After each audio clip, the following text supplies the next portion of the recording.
Lebak Bulus ke Bundaran HI nanti fix dipastikan akan bisa ditempuh dalam waktu 30 menit. Apa yang bisa jadi garansi? Communication based train control dengan sistem pengoperasian otomatis itu menjamin bahwa kereta berangkat jam 7 pagi akan tiba persis jam 7.30. Target kita kan begitu kita mau beroperasi, saya berharap 65.000 penumpang. Ketika kita mulai melakukan integrasi, kita sampai di angka 130.000 penumpang. Jauh ini sudah ada integrasi itu Pak di setiap stasiun? Kota untuk ukuran yang di atas 10 juta itu tidak bisa tidak punya metro. Hal yang paling sulit di awal-awal itu kan sebenarnya pembebasan lahan. Ketika kota sudah penuh, harga tanah sudah tinggi. Selamat siang, kembali lagi di detik.com dan kali ini bersama saya Eduardo Simorangkir. Seperti biasa dalam acara Blak-Blakan dan pembaca detik.com, kali ini satu isu yang akan kita bahas adalah moda transportasi baru yang akan melintas di ibu kota Jakarta. Dan kali ini sudah bersama saya Direktur Utama PT MRT Jakarta, Bapak William Syahbandar. Selamat siang Pak William. Selamat siang Mas Edo. Selamat siang Pak. Apa kabar Pak? Baik. Baik ya Pak ya. Pak, Lebak Bulus Bundaran HI, 16 km kereta MRT. Moda transportasi baru di Jakarta akan beroperasi dalam waktu kurang dari 2 bulan ke depan. Deg-degan nggak sih Pak? Ya biasa aja. Biasa aja? Kenapa kok bisa biasa aja? Bahkan baru dan maksudnya ini udah lama banget ditunggu-tunggu oleh masyarakat gitu.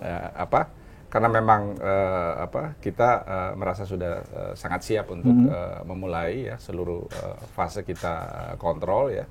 Dan cukup yakin bahwa Maret itu akan bisa beroperasi. Jadinya Maret Pak ya? Ya, kira-kira di minggu ketiga atau minggu keempat Maret itu operasional. Kemarin saya sudah sampaikan antara tanggal 24-31 Maret kita akan mulai operasi komersial MRT Jakarta fase 1. Jadi sudah dipastikan nanti di minggu terakhir bulan Maret akan operasi? Akan operasi. Ada kemungkinan buat mundur nggak sih Pak? Sampai hari ini kita belum lihat kemungkinan itu karena progres fisik kita itu sudah 98,6%.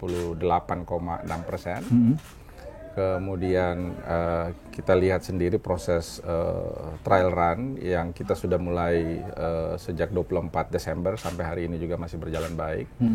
Progress testing commissioning yang kita mulai sejak Agustus tahun lalu juga berjalan baik. Ya, kemarin ya kita minggu ini mengetes 8 kereta yang dijalankan secara otomatis, secara bersama-sama juga berjalan dengan baik. Kita akan tes lagi depan. Kita akan mulai full trial run itu di tanggal 26 Februari. Jadi kita punya waktu yang cukup sebenarnya 3 minggu, 4 minggu untuk mempersiapkan sampai operasi komersial. Jadi seluruh indikator-indikator yang menuju ke sana, ya kita tentu tidak bisa menjamin 100%, bisa saja ada hal-hal yang tidak diinginkan terjadi. Tapi seluruh indikator-indikator teknis yang menuju ke proses operasi komersial itu terkontrol dengan baik sampai saat ini. Ada hal-hal kritis yang mungkin masih belum sesuai dengan perkiraan begitu? Aspek-aspek teknis ya, memastikan bahwa kereta itu misalnya 30 menit ya bisa on time, tidak ada delay ya. Persiapan sumber daya manusia ya, soal-soal training, soal-soal sertifikasi ya. Tapi menurut saya itu bukan sesuatu yang substantif lagi. Yang substantif itu adalah sistemnya siap, keretanya siap, ya, seluruh personel sudah siap dan dukungan operasi sudah siap. Ya, itu terukur dengan baik, terkontrol dengan baik sampai saat ini. Pak, katanya kan MRT Jakarta ini dari Lebak Bulus ke Bundaran HI nanti fix dipastikan akan bisa ditempuh dalam waktu 30 menit. Ya. Apa yang bisa jadi garansi bahwa 30 menit itu adalah waktu yang tepat gitu? Ya, garansinya karena sistem ini dikendalikan secara otomatis. Jadi communication based train control dengan sistem pengoperasian otomatis itu menjamin bahwa kereta berangkat jam 7 pagi akan tiba persis jam 7.30. Kemarin kan Anda lihat sendiri pada saat kita ngetes kereta gitu ya. Dan itu yang ditawarkan kehandalan gitu. Berangkat 7.05, 7.35 di Bundaran HI itu harus tiba. Kenapa itu? Karena automatic train operation. Automatic train operation menjamin itu titik jam bahkan sampai detik harus berangkat. Yang kedua, titik di mana berhenti di setiap stasiun. Karena titik berhentinya juga sudah terukur. Itu akan ada pintu kereta, platform screen door, dan itu harus memastikan titiknya sama. Kalau platform screen door-nya terbuka tidak sama dengan pintu keretanya, maka tidak akan terbuka gitu. Kereta tidak akan terbuka karena penumpang nggak bisa turun. Nah, ini yang hari-hari ini kita pastikan. Ini yang hari-hari ini kita pastikan dan semoga tidak ada glitch.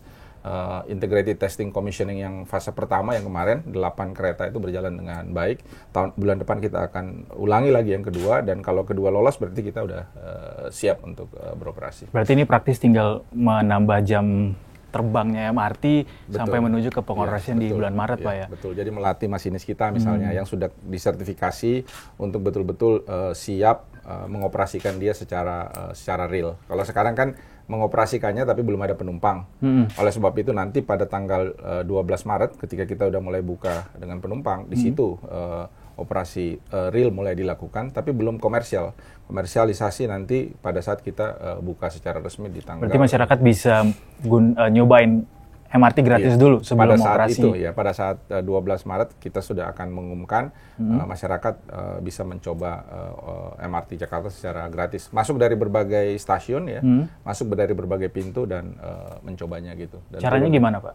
Caranya ini akan kita buka pendaftaran secara online ya. Jadi masyarakat bisa mendaftar secara online, kemudian nanti akan ada QR code yang diberikan dan itu di bawah ditunjukkan kepada petugas station dan itu nanti masyarakat akan naik.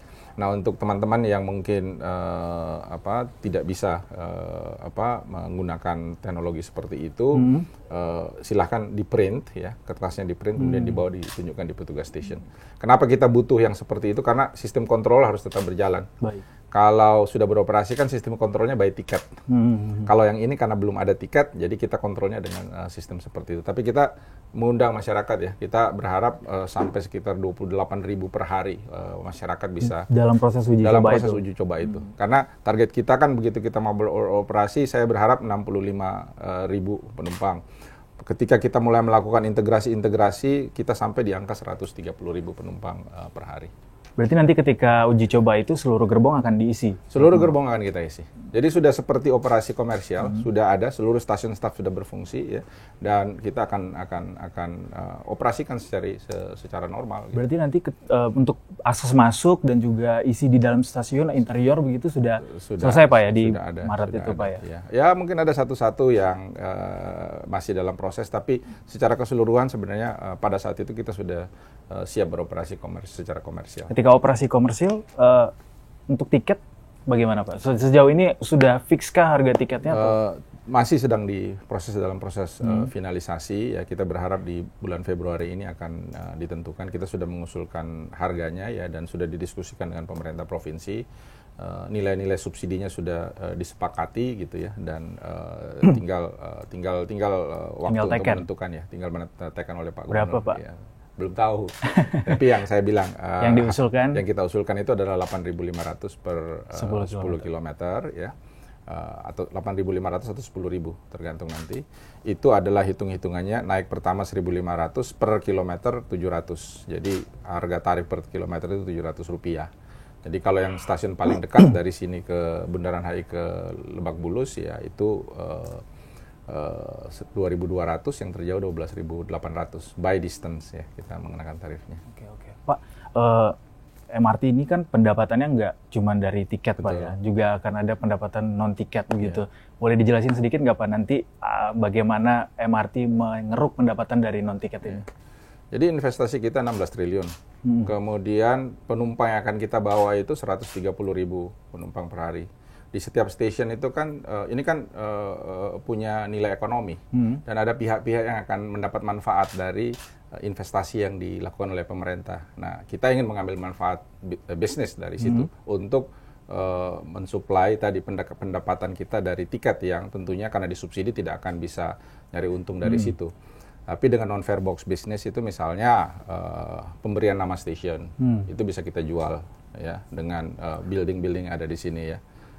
Kemudian yang kedua advertisement ya, iklan.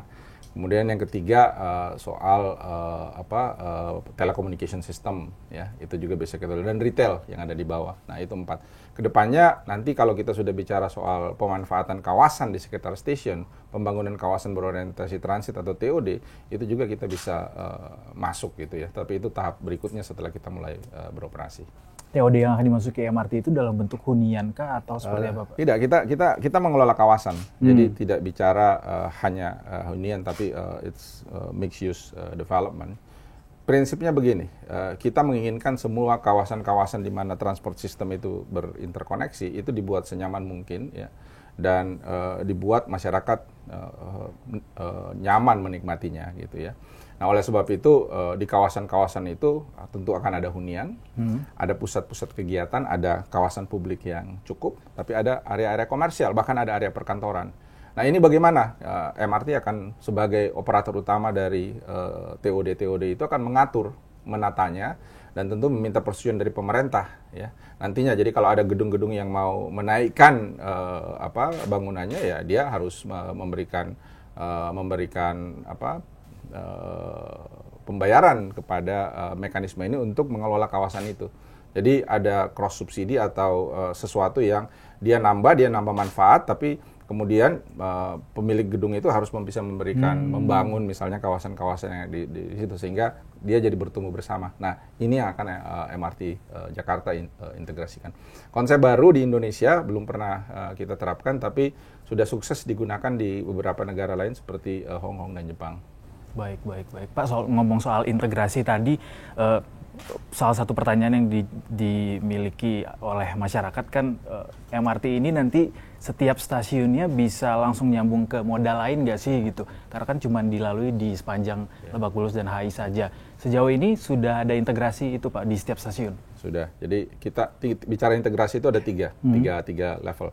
Yang pertama adalah integrasi fisik, ya. Dengan Transjakarta kita integrasi fisik langsung stasiun dengan stasiun melekat itu di 5 stasiun. Jadi dari Bundaran HI, Duku Atas, Blok M, CSW sampai Lebak Bulus, ya, itu. Yang kedua adalah integrasi rute, ya. Jadi bagaimana rutenya MRT, stasiun-stasiun MRT penumpang itu di-feed oleh oleh transportasi yang lain. Kita udah bekerja sama dengan Transjakarta, misalnya di Lebak Bulus, ya.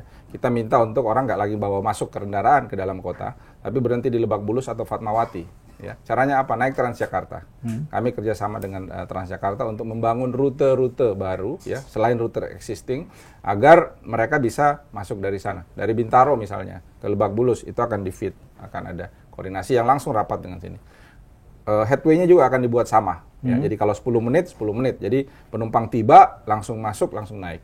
Ya, jadi itu yang namanya rute. Yang ketiga adalah integrasi tiketing. Ini yang sedang kita bicarakan. Jadi perusahaan patungan sedang dibentuk untuk nantinya ada juga integrasi tiketing. Dengan satu tiket kita bisa naik seluruh transportasi di Jakarta.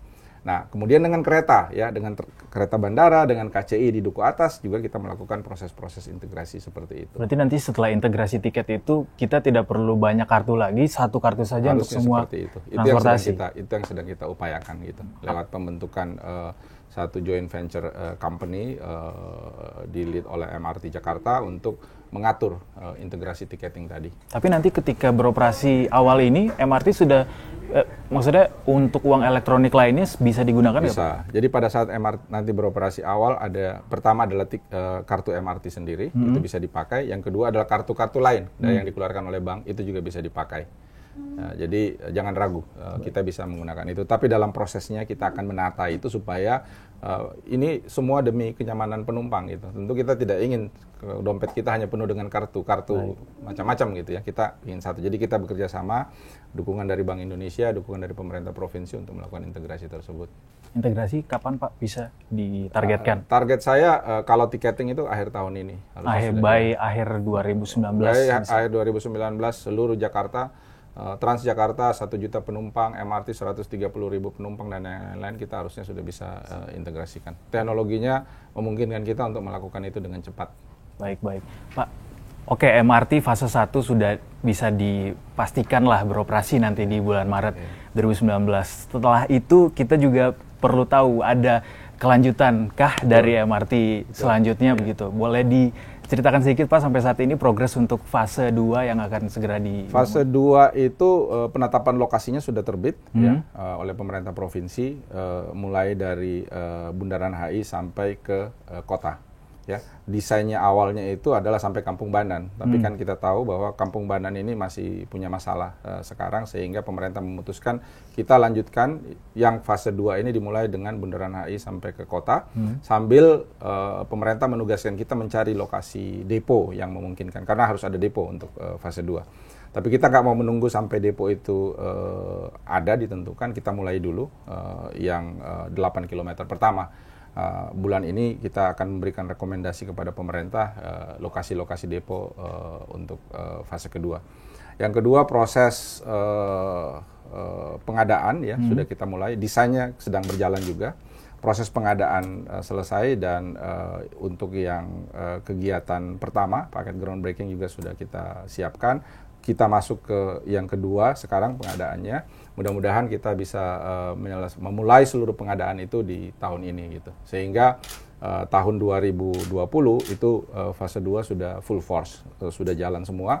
Tahun ini kita akan lakukan pembebasan lahan, jadi secara bertahap juga kita akan mulai seluruh pembebasan lahan sepanjang fase 2 mulai dari Bundaran HI sampai ke kota. Jadi fase 2 selesai nanti di tahun 2024. 2024. Ya, 2024 akhir kita akan mulai mengoperasikan fase 2. 2024 sudah ada sekitar 24 km jalur MRT berarti Pak ya? Yeah. Jakarta, oke. Pak, kalau fase 2 kan juga sudah lama juga didengungkan begitu. Groundbreaking juga beberapa kali direncanakan, namun sampai saat ini masih belum. Yeah. Apa sih Pak kendala utamanya begitu? Sebenarnya masalahnya teknis saja, dan hari-hari ini kita sedang berusaha untuk menyelesaikan persoalannya secara teknis. Seluruhnya sudah kita siapkan. Sekarang persoalan hal-hal administrasi. Jadi kasih kita waktu ya, minggu-minggu ini kita akan tuntaskan, bicara dengan pemerintah provinsi, bicara dengan pemerintah pusat untuk memastikan bahwa tidak ada persoalan dengan pembangunan kawasan fase 2 dari Bundaran HI sampai ke kota. Sudah ada ancer-ancernya nggak Pak? Tanggalnya mungkin atau kapan akhirnya akan dimulai groundbreaking-nya? Ya, anytime kita siap gitu. Anytime kita siap. Sebenarnya ya bahasa saya sekarang lebih cepat lebih bagus gitu ya. Kapan? Karena secara teknis menurut saya desain sudah ada, feasibility study tentunya sudah ada, desain semua sudah ada. Jadi Dana sudah ada. Jadi anytime fase 2 itu siap dimulai. Oke. Menarik untuk MRT kan jadi perusahaan baru Pak, dan juga transportasi baru, lalu misinya adalah mengubah Jakarta begitu Pak. Dan ke depan juga katanya MRT ini seperti di negara-negara lainnya, di kota-kota maju negara lainnya juga akan mempunyai jalur yang lebih complicated begitu, menyusuri seluruh kota di Jakarta.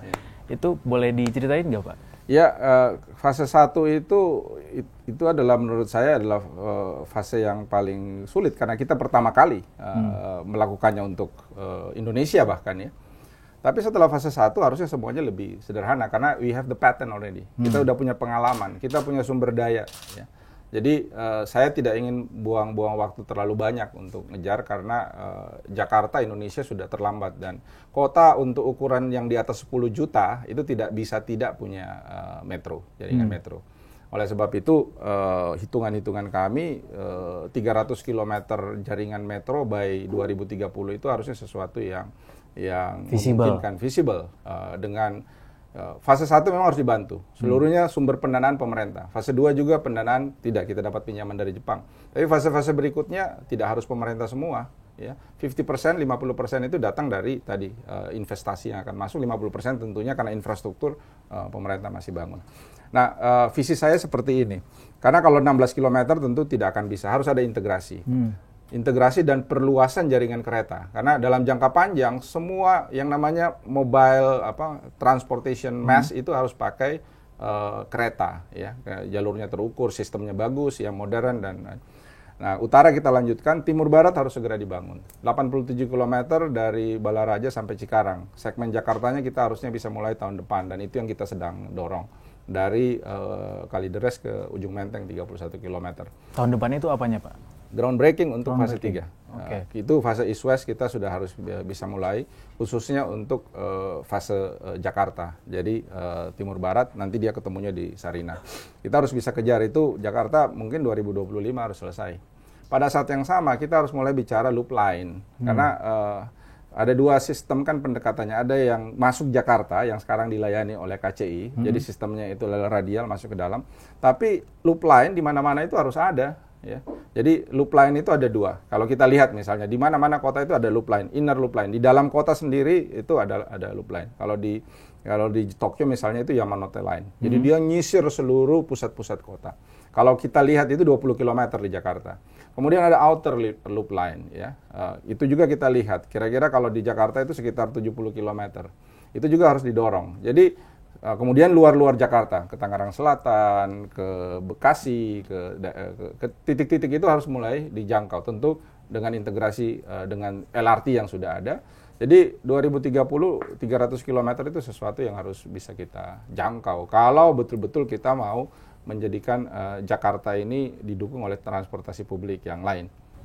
Secara pattern misalnya kan kita sudah punya tuh Pak, formulanya sudah punya karena kita sudah berpengalaman akhirnya. Jadi sesuatu misi tadi harusnya visible Pak ya? Visible, sangat visible.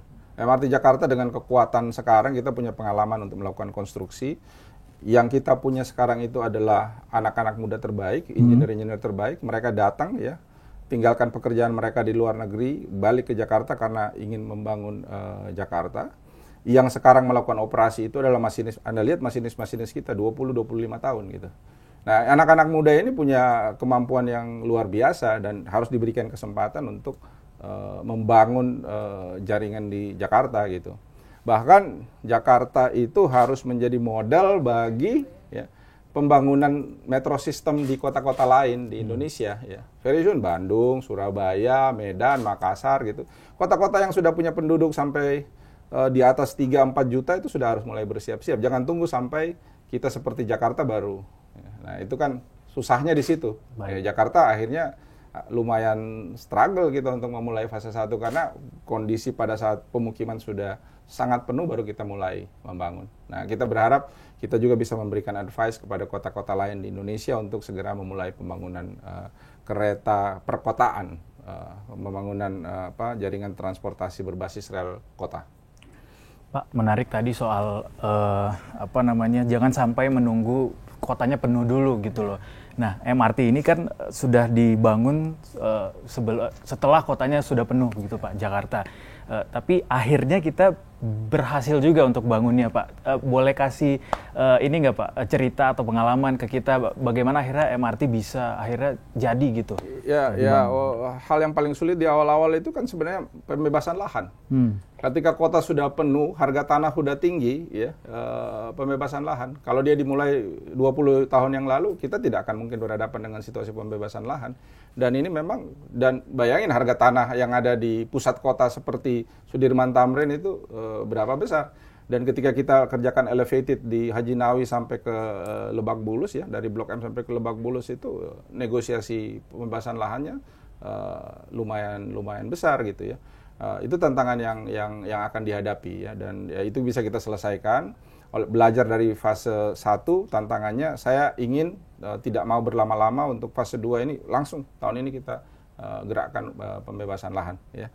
Kita minta dan tentunya sekarang karena kita udah lebih siap, punya pengalaman, harusnya kita bisa lebih mengelola. Jadi kita sudah mendekati komunitas masyarakat ya, dan mereka sudah melihat pengalaman ya.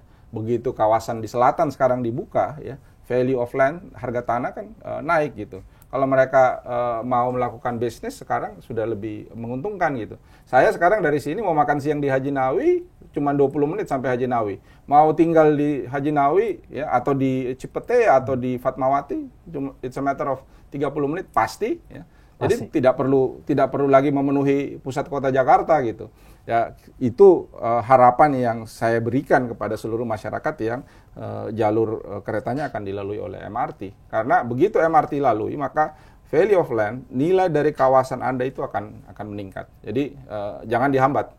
Mari kita dukung, karena yang perlu dilakukan adalah bersama-sama dengan masyarakat di kawasan itu mulai menyiapkan bagaimana kalau MRT datang gitu ya. Nah, seperti itu. Jadi buat kota-kota lain yang masih belum ada keinginan untuk bikin transportasi di dalam perkotaan bisa mulai dari sekarang, Pak. Bisa mulai dari sekarang. Dan ketika kita sudah punya pengalaman seperti ini, saya berkeyakinan bahwa tidak semua itu harus dibiayai oleh pemerintah. Ya, ini akan kita coba di Timur Barat dan Loop Line. Mekanisme kemitraan pemerintah dan badan usaha itu sesuatu yang terbukti bisa dilaksanakan di Hong Kong. Kemarin saya lihat di Cina gitu ya. Bahagian-bahagian seperti pelayanan, servis, kereta, rolling stock itu bisa diswastanisasi. Ya. Pemerintah harus tetap membangun infrastrukturnya gitu. Nah, kemudian pengelolaan kawasan TOD itu juga bisa dikerjasamakan dengan swasta. Jadi ini sebenarnya mengundang keterlibatan swasta yang juga nanti akan ikut berinvestasi dalam pembangunan jaringan kereta perkotaan gitu. Baik, seru sekali bincang-bincangnya. Terima kasih banyak Pak William udah berbagi dengan detik.com untuk pengoperasian MRT dalam waktu dekat dan juga masa depan MRT di Ibu Kota Jakarta. Terima kasih Pak. Terima kasih. Terima kasih pembaca setia detik.com telah menyaksikan Blak-Blakan. Kita bertemu lagi di lain waktu.